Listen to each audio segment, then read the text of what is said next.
नमस्कार, जय श्री कृष्णा दोस्तों। आज मैं अधिक मास अर्थात पुरुषोत्तम मास के 11वें दिन की कथा लेकर आई हूँ। दोस्तों, अन्य वीडियो के लिंक भी मैंने डिस्क्रिप्शन बॉक्स में दे दिए हैं। आप चाहें तो वहां जाकर सारे वीडियो को देख सकते हैं। 11वें दिन में हम 11वें अध्याय का पाठ देखते हैं। अध्याय में ऋषि पुत्री का घोर तप तथा शिव का उसे 5 पति होने का वरदान देना। नारद जी बोले, हे महामुनि, ऋषि कुमारी जो तप मुनियों को भी दुष्कर कार्य है, वह उसे कैसे करने लगी, यह हमें सुनाइए। श्री नारद जी बोले, उस कल्याणी ने शांत सनातन 5 मुखी शिव का चिंतन कर अति दारुण तप प्रारंभ कर दिया। सर्पों के आभूषण नंद भृंगीराज से सेवित 24 तत्वों और तीनों गुणों से समन्वित 8 महासिद्धियों प्रकृति एवं पुरुषों से युक्त मस्तक पर अर्धचंद्र जटा मुकुट से जो भी ऐसे भगवान शिव का ध्यान कर वह बाला ग्रीष्म ऋतु के सूर्य में पंचाग्नि के मध्य बैठकर परम तप करने लगी। हेमंत और शिशिर ऋतु में ठंडे जल में बैठकर मुख को जल के ऊपर करके तप करने लगी। उस समय वह ऐसी प्रतीत हुई मानो जल में कमलनी खिली है। सिर के नीचे काले बाल ऐसे शोभित होते थे मानो लताएं फैली हुई हों। शीत के कारण उसके ब्रह्मरंध्र से निकलता हुआ धुआं ऐसा प्रतीत होता था मानो कमल के मकरंद का पान करके भौरे निकल रहे हों। वह कोमलांगनी कन्या प्रातः और सायंकाल धूम्रपान करके रहती थी। उसका कठोर तप सुनकर इंद्र बड़ा चिंतित हुआ। हे नृपनंदन, सब देवताओं को सराहने योग्य ऐसे तप में लगी हुई ऋषि कन्या को 9000 वर्ष बीत गए। तब पार्वती पति शंकर ने बाला के तप से प्रसन्न हो उसे अपने अगोचर रूप का दर्शन दिया। वह शिव का दर्शन पाकर झटपट खड़ी हो गई, मानो देह में प्राण वापस आ गए हों। वह तप से दुबली हुई बाला हष्ट पुष्ट हो गई। हवा, धूप और वर्षा से पीड़ित वह कन्या शिव जी को अत्यंत प्रिय लगी। तब कन्या ने विनम्र होकर शंकर जी को प्रणाम किया।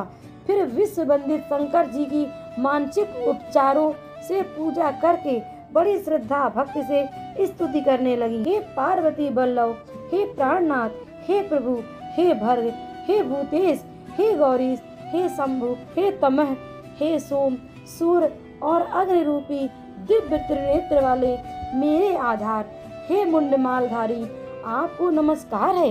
अनेक तापों से उत्पन्न पीड़ा वाले व्याधि से युक्त इस घोर संसार रूपी सागर में डूबे हुए दुष्ट काल रूपी सर्प की उग्र दाढ़ी से डसे हुए प्राणी भी आपकी शरण में आकर मुक्त हो जाते हैं। हे विभो, आपने बाणासुर को अपनाया, राजा अलर्क की मरी हुई स्त्री को जीवित कर दिया। हे दयानाथ, हे भूतेश्वर, हे चंडीश्वर, हे भवत्राण, हे मृत्युंजय, हे प्राणनाथ, हे दक्ष यज्ञ के विध्वंसक, हे शत्रुओं के नाशक, अपने भक्तों को जन्म मरण रूपी बंधन के नाशक, आवागमन को निपटाने वाले, हे सृष्टिकर्ता, हे प्राणपति, हे पापहारी, आपको नमस्कार है। श्री कृष्ण बोले, हे युधिष्ठिर, मेघावी ऋषि की तपस्विनी पुत्री मन और वाणी से शिव जी की स्तुति कर शांत हो गई।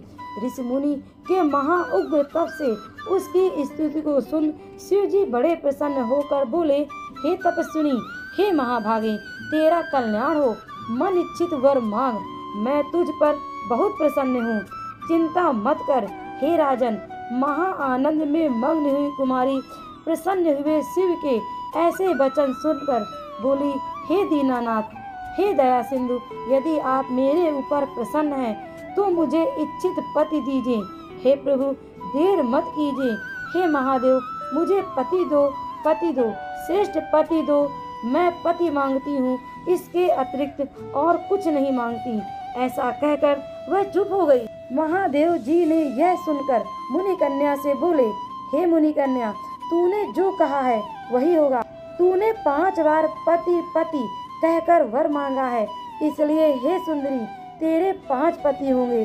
वे सभी सूरवीर, धर्मवेता, साधु, सत्यवादी, पराक्रम, जवान, अपने गुणों से विख्यात, सत्य प्रतिज्ञ, जितेंद्रिय, तुझे सब सुख देने वाले और सब गुणवान राजकुल में उत्पन्न होंगे। श्री कृष्ण बोले, शंकर जी के ऐसे वचन सुनकर वह कांपते हुए बोली, हे उमाकांत, ऐसा अनीतिपूर्ण वर देकर मेरा संसार में तमाशा न बनाए, क्योंकि एक स्त्री का एक ही पति होता है। 5 पति वाली कोई भी स्त्री कभी न देखी न ही सुनी। हाँ, यह संभव है कि एक पुरुष की 5 स्त्रियां हों तो हो सकती हैं। शंभु, आपकी आराधिका होकर मैं 5 भर्ता वाली कैसे हो सकती हूँ? हे कृपानिधे, ऐसा करना आपको शोभा नहीं देता। मैं आपकी हूँ, अतः आपको ही लज्जा आनी चाहिए। कन्या के ऐसे वचन सुनकर शंकर जी फिर उससे बोले, हे वीरू, इस जन्म में तुमको पति सुख नहीं मिलेगा, परंतु तेरे अगले जन्म में जब तू अपने तपोबल से अयोनिजा अर्थात अग्निकुंड से उत्पन्न होगी, तब तू पति सुख को प्राप्त हो परम पद को पावेगी। तूने मेरे प्रिय स्वरूप दुर्वासा का अपमान किया है। हे शंभु, यदि दुर्वासा ऋषि कुपित हो जाए तो वे तीनों लोगों को भस्म कर दे। तूने अहंकारवश ब्रह्म तेज का तिरस्कार किया है और भगवान के प्रिय पुरुषोत्तम मास का सेवन नहीं किया, जिसको श्री कृष्ण ने अपना सब ऐश्वर्य सौंपा है। हे बाले, मैं ब्रह्मा से लेकर समस्त देवता और नारद से लेकर जितने तपस्वी लोग हैं, वे सब श्री कृष्ण की आज्ञा का पालन करने वाले हैं। उनकी आज्ञा का उल्लंघन कौन कर सकता है?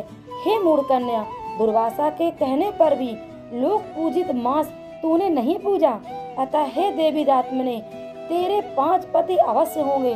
पुरुषोत्तम मास के खंडन करने से अब यह टल नहीं सकता। जो इस मास की निंदा करता है वह उसके विपरीत फल पाकर घोर नरक में जाता है।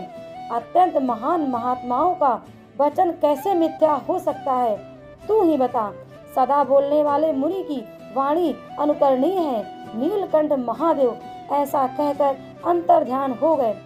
तब वह बाला अपने झुंड से बिछड़ी हुई मुर्गी की भांति चकित हो इधर उधर देखती रह गई। सूत जी बोले, हे मुनियों, दूज के चंद्रमा से युक्त भाल वाले सदा शिव के अंतर्ध्यान होने पर जैसे इंद्र को वृत्तासुर दैत्य का वध करने पर ब्रह्म हत्या लगने के कारण चिंता हुई थी, उसी प्रकार मुनि कन्या को दुर्वासा के वचनों का उल्लंघन करने के कारण चिंता समा गई।